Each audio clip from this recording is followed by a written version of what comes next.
செங்கோல் ராணி star director. So இன்றைக்கி இந்த வீடியோவில் நான் வந்து என்ன ஷேர் பண்ண போகிறேன் அப்படின்னு பார்த்தீங்கன்னா, ஸோ நான் வெஸ்டேஜில் ஜாயின் பண்ணி ஸோ வெஸ்டேஜ் இன்கம் மூலமாக நான் எவ்வளோ திங்ஸ் வந்து வாங்கியிருக்கேன் அப்படின்றத ஷேர் பண்ண போகிறேன். ஏன்னா ஒரு ஹவுஸ் ஒய்ஃபாக இருந்துட்டு எந்த வேலைக்கும் நான் போகலை. ஸோ போகாமலே வந்து நான் குவாலிஃபைடு ஆனதுலேருந்து இது வரைக்கும் நான் குவாலிஃபை ஆனது கிடையாது. ஸோ எவ்வளோ திங்ஸை வந்து வாங்கியிருக்கேன். ஏன்னா ஒரு ஹவுஸ் ஒய்ஃப் வந்து எப்படி இருந்தாலும் நம்ம வந்து டிபெண்ட் பண்ணி தான் இருப்போம், கரெக்டுங்களா? ஸோ எங்கேயோ ஒரு இடத்துல டிபெண்ட் பண்ணி இருப்போம். ஸோ அந்த டிபெண்ட் இல்லாமல் நான் ஒரு ரூபாவுமே வெஸ்டேஜ் இன்கம் மூலமாக எடுத்து தான் நான் வந்து இங்கே எல்லா திங்ஸும் வாங்கியிருக்கேன். ஸோ என்ன அப்படின்னு சொல்லிட்டு நம்ம பார்க்கலாம், சரிங்களா? ஸோ ஃபஸ்ட்டு வந்து பார்த்திங்கன்னா ப்ரான்ஸ் நான் அச்சீவ் பண்ணது வந்து 2022 ஃபிப்ரவரியில் நான் அச்சீவ் பண்ண உடனேயே வந்து ஃபஸ்ட்டு நான் வாங்கினது வந்து மொபைல் ஓப்போ தான், சரிங்களா? இது வந்து 4500 வந்தது ப்ரான்ஸோட இன்கம் வித்தவுட் 30 பிபியோட, சரிங்களா? ஸோ என்கிட்ட வந்து சாம்சங் மொபைல் தான் இருந்தது, அதுவும் என்னோடய தங்கச்சியோட மொபைலு. ஸோ அந்த மொபைல் வந்து 2GB ரேமு 2GB ஸ்டோரேஜ் தான். அதை வச்சு என்னால் வந்து வெஸ்டேஜ் சுத்தமாக என்னால் பண்ண முடியல, சரிங்களா? இப்போ ஒரு ஆப்பு நம்ம வெஸ்டேஜ் அப்ளிகேஷன் இருக்குன்னா ஜூம் வந்து அன்இன்ஸ்டால் பண்ணுற மாதிரி இருக்கும், ஹேங் ஆகும், மீட்டிங் எடுக்க முடியாது, நிறைய இஷ்யூஸு, சரிங்களா? அதனால் ஃபஸ்ட்டு தேவை என்ன, நம்ம பிஸ்னஸ் பண்ணுறதுக்கு ஃபோன். அதனால் அந்த இன்கம் அப்படியே எடுத்துகிட்டு போயிட்டு நான் வந்து இஎம்ஐயில் ஃபோன் வாங்கினேன். 25,000 அந்த ஃபோனு. அதுலேயுமே வந்து பார்த்திங்கன்னா நான் ஹவுஸ் ஒய்ஃப் அப்படின்றதுனால எனக்கு வந்து இஎம்ஐ வந்து போடலை. என்னோடய ஹஸ்பண்டோட பேன் கார்டு வந்து கொடுக்க சொன்னால், நீ எல்லாம் இஎம்ஐ எங்கே கட்ட போகிற, என்ன கடன்காரையாக ஆக்க போறியா, இதெல்லாம் என்னால் முடியாது, என்னால் கொடுக்கவே முடியாது அப்படின்னு சொல்லிட்டாங்க. அப்புறம் நான் அந்த கடையில் பூர்வீகாவில் தான் வாங்கினேன். கடையில் வந்து நான் ரெக்வஸ்ட் பண்ணி நான் கண்டிப்பாக கட்டிடுவேங்க அப்படின்னு சொல்லிவிட்டு என்னோடய பேன் கார்டில் ஃபஸ்ட்டு நான் வாங்கினது என்னோடய ஃபோன், அதாவது வெஸ்டேஜ் இன்கம் மூலமாக, சரிங்களா? ஸோ கண்டிப்பாக என்னால் முடியும். நிறைய பேர் என்ன பண்ணுறீங்கன்னா ஒரு கமிட்மெண்ட்குள்ளே வரவே மாட்டேன்றீங்க, சரிங்களா? கமிட்மெண்ட் வந்தால் ஓகே நம்மளால் கட்ட முடியுமோ முடியாதோ அப்படின்னு விட்டுறீங்க. அப்படி கமிட்மெண்ட்குள்ளே வந்துட்டாலும் நெக்ஸ்ட் அதுக்காக ஒர்க் பண்ண போக மாட்டேறீங்க. ஆனால் ஃபஸ்ட்டு நான் கமிட்மெண்ட் எடுத்தது வந்து அப்போ என்னோடய குழந்தைக்கு வந்து 4 மாதம் நான் என்னோடய பாப்பா பிறந்து 4 மாதத்துல தான் நான் ஜாயின் பண்ணேன். வீட்டுக்கு தெரியாமல் அதாவது பண்ணிகிட்ருக்கேன் வெஸ்டேஜ். ஃபோன் வந்து வாங்கும்போது எதுக்கு வாங்குற, ஏன் வாங்குற, இப்படி தான் கேட்டாங்க, சரிங்களா? ஸோ ஆனால் வந்து என்னோடய தன்னம்பிக்கை தான் நான் ஃபஸ்ட்டு வாங்கினேன். அதுக்கப்புறம் இந்த இஎம்ஐ க்ளோஸ் பண்ணுறதுக்காகவே நான் மாதம் குவாலிஃபை பண்ணேன். வீட்டுக்கு தெரியாமையே தான் வெஸ்டேஜ் பண்ணேன். மாதம் குவாலிஃபை பண்ணணும் அப்படின்னு சொல்லிட்டு ஓடினேன். ப்ராடக்ட் மூவ் பண்ணுறதுக்கு எதுவுமே தெரியாமல் தான் பண்ணேன், சரிங்களா? ஃபஸ்ட்டு வாங்கினது என்னோடய ட்ரீம் ஒரு ஃபோன் அப்படின்னா இதுதான், சரிங்களா? ஸோ அடுத்த வந்து ஒரு ஸ்டார் அடிக்கிறதுக்கு முன்னாடி, ஸ்டார் அடித்ததுக்கப்புறம் ஒரு ஃபோன் வாங்கினேன். ஏன்னா வந்து 2 மொபைல் தேவைப்படுது அப்படின்னு சொல்லிட்டு நான் வந்து இன்னொரு மொபைல் வாங்கினேன். இங்கே பாருங்கள், இந்த ஓப்போ ஃபோன் 25,000 வந்து இஎம்ஐயில் வாங்கினேன். ஆனால் இது வந்து ரெடி கேஷ் கொடுத்து வாங்கினேன், சரிங்களா? ஸோ இதுதாங்க டிஃப்ரெண்ட்டு.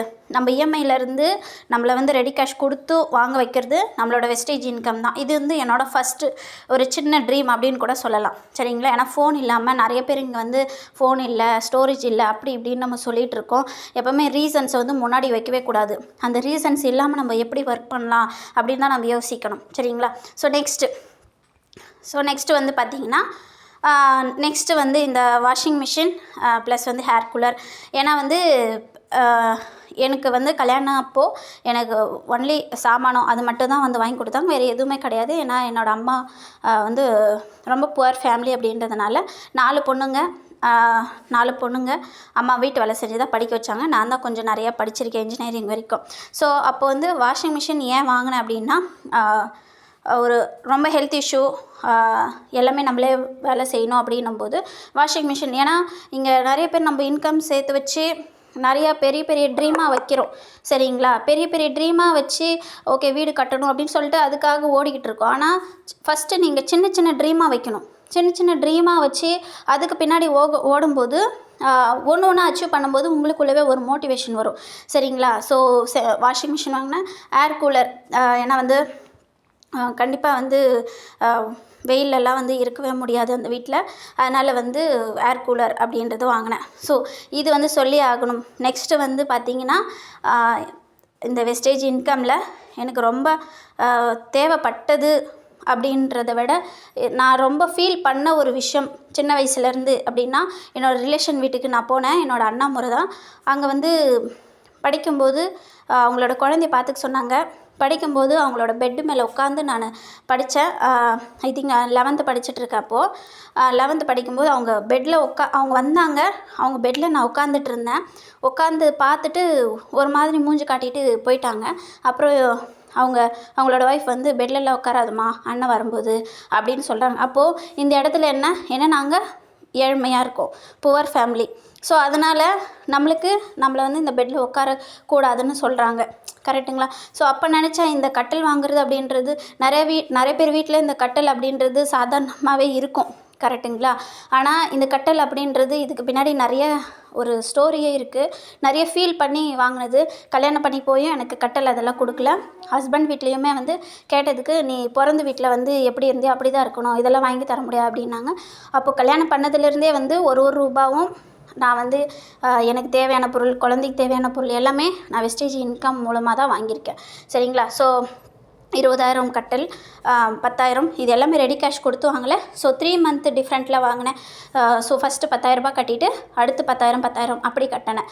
சரிங்களா? ஏன்னா நம்ம என்ன நினைக்கிறோம், ஒரு 50,000 தேவைப்படுது அப்படின்னா 50,000 இல்லைன்னா நம்மளால் வாங்க முடியாது அப்படின்னு நினைக்கிறோம். ஆனால் அதுக்கான நிறைய ஆப்ஷன்ஸ் இருக்குது. நம்ம வெளியில் வாங்குறது மூலமாக ஃபஸ்ட்டு வாங்கணும்னு நினைக்கணும், அதுக்காக ஓடணும், அதுக்காக உழைக்கணும். கரெக்டுங்களா? ஸோ இந்த மாதிரி தான் நான் வந்து பே பண்ணேன். மந்த்லி வர இன்கமில் நான் வந்து பே பண்ணிட்டேன். சரிங்களா? இந்த சோஃபாக்கும் ஒரு பெரிய கதை இருக்குது. என்னடா கதையாக சொல்லிகிட்ருக்காங்க அப்படின்னு நினைக்காதீங்க. ஏன்னா உங்கள் வீட்டில் நிறைய பேர் வீட்டில் இந்த பொருளெல்லாம் சும்மா சிம்பிளாகவே இருக்கலாம். அப்பா அம்மா வாங்கி போட்ட பொருளாக இருக்கலாம், இல்லை வேறு ஒருத்தர் வாங்கி போட்ட பொருளாக இருக்கலாம். ஆனால் இப்போ என்னோடய வீட்டில் இருக்கிறது எல்லாமே நான் சொந்த உழைப்பில் என்னோடய வெஸ்டேஜ் இன்கமில் வாங்கினது. சரிங்களா? இந்த சோஃபாவுமே வந்து வீட்டுக்கு வந்தால் உட்காரத்துக்கு இடம் இருக்காது, சின்ன வீடு. நான் ஹஸ்பண்ட் நானும் பாப்பா தனியாக தான் இருந்தோம், சின்ன வீடு. சேர் வந்து கேட்டதுக்கு அதெல்லாம் ஒன்றும் வாங்கி தர முடியாது, ஏன்னா மோஸ்ட்லி நான் மட்டும் தான் இருப்பேன் வீட்டில். அதெல்லாம் வாங்கி தர முடியாது, நீ நான் பிறந்த வீட்டில் அப்படியா இருந்த. ஸோ இந்த மாதிரி வார்த்தைகள், ஏன்னா அந்த மாதிரி வார்த்தை சொன்னோடனே நான் உடஞ்சி உட்காரல. அதுதான் என்னோடய மோட்டிவேஷனாக இருந்தது. ஏன் அப்படின்னா, என்னால் முடியல, உன்னால் பண்ண முடியாது, உனக்கு எதுக்கு, ஏன் அப்படின்னு கேட்கும்போது தான் அப்பயும் என்னால் முடியாது அப்படின்னு சொல்லிவிட்டு நான் ஓடுவேன். இந்த சோஃபா ஒரு சின்ன சோஃபாவாக இருக்கலாம், ஆனால் வந்து ஒரு பெரிய வீடு கட்டினதுக்கப்புறம் நல்லா வாங்கிக்கலாம். இப்போத்துக்கு யாருன்னா வந்து உட்கார்றதுக்கு அப்படின்னு சொல்லிட்டு வாங்கினது. இது தவிர நிறைய திங்ஸு நம்ம வீட்டில் வாழ்கிறோம் அப்படின்னா அந்த வீட்டில் நம்ம தேவையான பொருட்கள் இல்லாமல் நம்மளால் வாழ முடியாது. அதுக்கு என்னோடய வெஸ்டேஜ் இன்கம் தான் எனக்கு ஹெல்ப் பண்ணிச்சு. சரிங்களா? ஸோ நெக்ஸ்ட்டு பார்க்கலாம். ஸோ நெக்ஸ்ட்டு வந்து பார்த்திங்கன்னா, ஸோ எனக்கு கல்யாணம் பண்ணி கொடுக்கும்போது எனக்கு 1/2 சவரன் நகை தான் போட்டாங்க. ஸோ அந்த நகை அப்படின்றது எனக்கு பெரிய விஷயமா தெரியல, அதனால் விட்டுட்டேன். ஆனாலும் எனக்கு வந்து குத்தி காட்டிகிட்டே இருந்தாங்க, நகை இல்லை அது இதுன்னு சொல்லிட்டு. என்னோடய பாப்பாவுக்கு ஃபஸ்ட்டு கொலுசை வந்து நான் எடுத்து கொடுத்தேன், 5,000 ரூபாய் வர்த்து. அதே மாதிரி சார் சொன்ன மாதிரி சார் சொல்லுவாங்க அடிக்கடிக்கு, சரவணன் பிரதர், கிரீஷ் பிரதர்லாம் சொல்லுவாங்க, இந்த மாதிரி கோல்டு ஸ்கீம் வந்து போடுங்கன்னு சொல்லிட்டு. ஆனால் நான் போட்டு தான் வச்சுருந்தேன். ஸோ அதில் கொஞ்சம் கொஞ்சமாக இது பண்ணி ஒரு 1.5 சவரன் ஒரு நெக்லஸ் அப்படின்றது நான் வாங்கினேன். சரிங்களா? ஸோ அதாவது நம்மளுக்கு ஒரு பொண்ணுக்கு இன்னொருத்தர் செய்கிறாங்க அப்படின்றத விட, இப்போது என்னை பொறுத்த வரைக்கும் என்னோடய விஷயங்கள் எல்லாமே நான் தான் பண்ணிக்கிட்டேன். என்னோடய பாப்பா விஷயங்களும் நானே தான் பண்ணிக்கிட்டேன். சரிங்களா?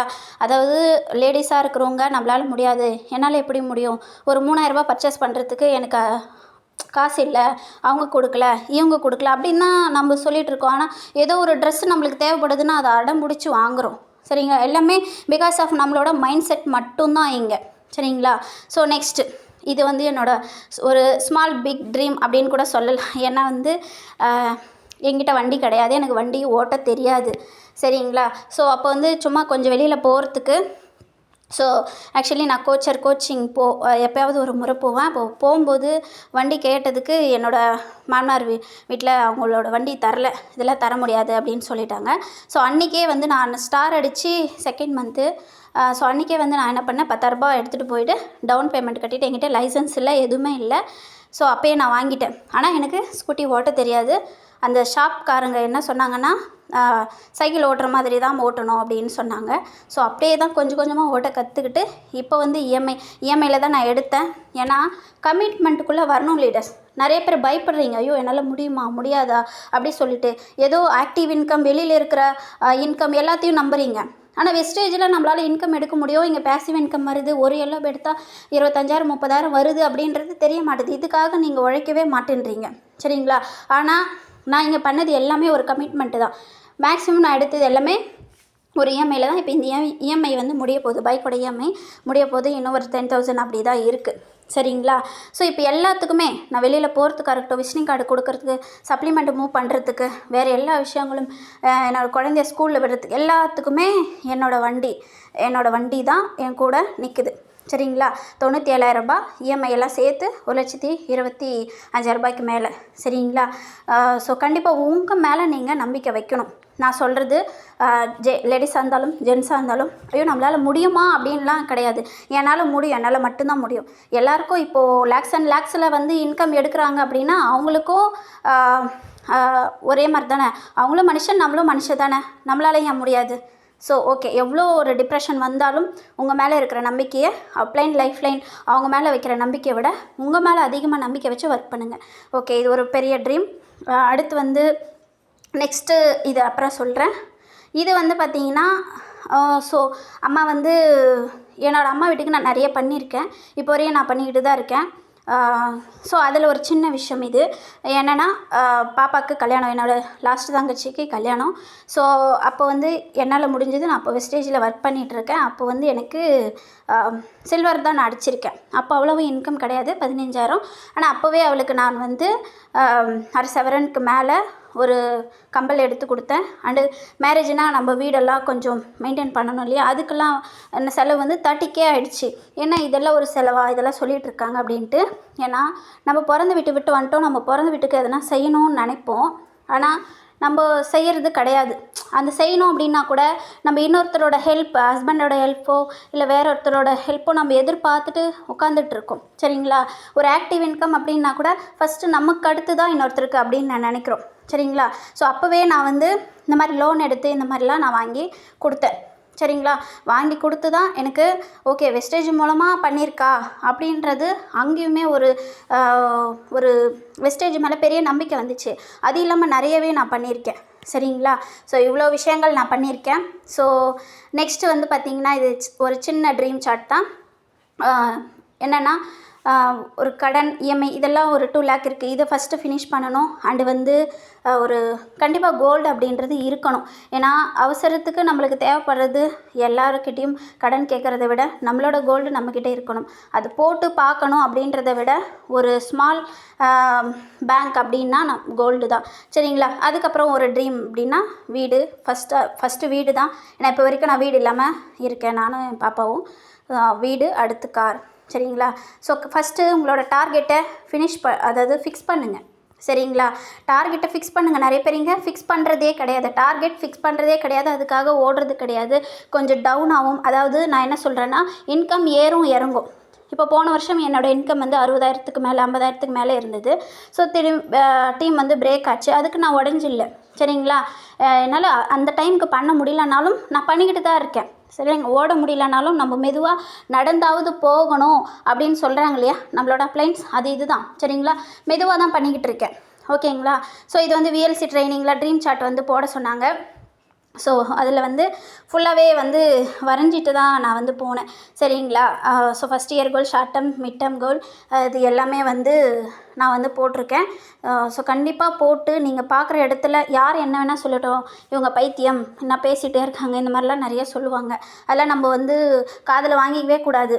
அதுவே அச்சீவ் பண்ணிட்டு பிறகு எனக்கு அப்போவே தெரியும் இவங்க பண்ணுவாங்க அப்படின்னு சொல்லுவாங்க சரிங்களா. ஸோ கண்டிப்பாக உங்களாலேயும் முடியும். ஸோ நெக்ஸ்ட்டு இதெல்லாம் சின்ன சின்ன விஷயங்கள் தான் நான் ஷேர் பண்ணது. இதை விட பெரிய விஷயங்கள் எல்லாமே இருக்குது, நிறைய இருக்குது.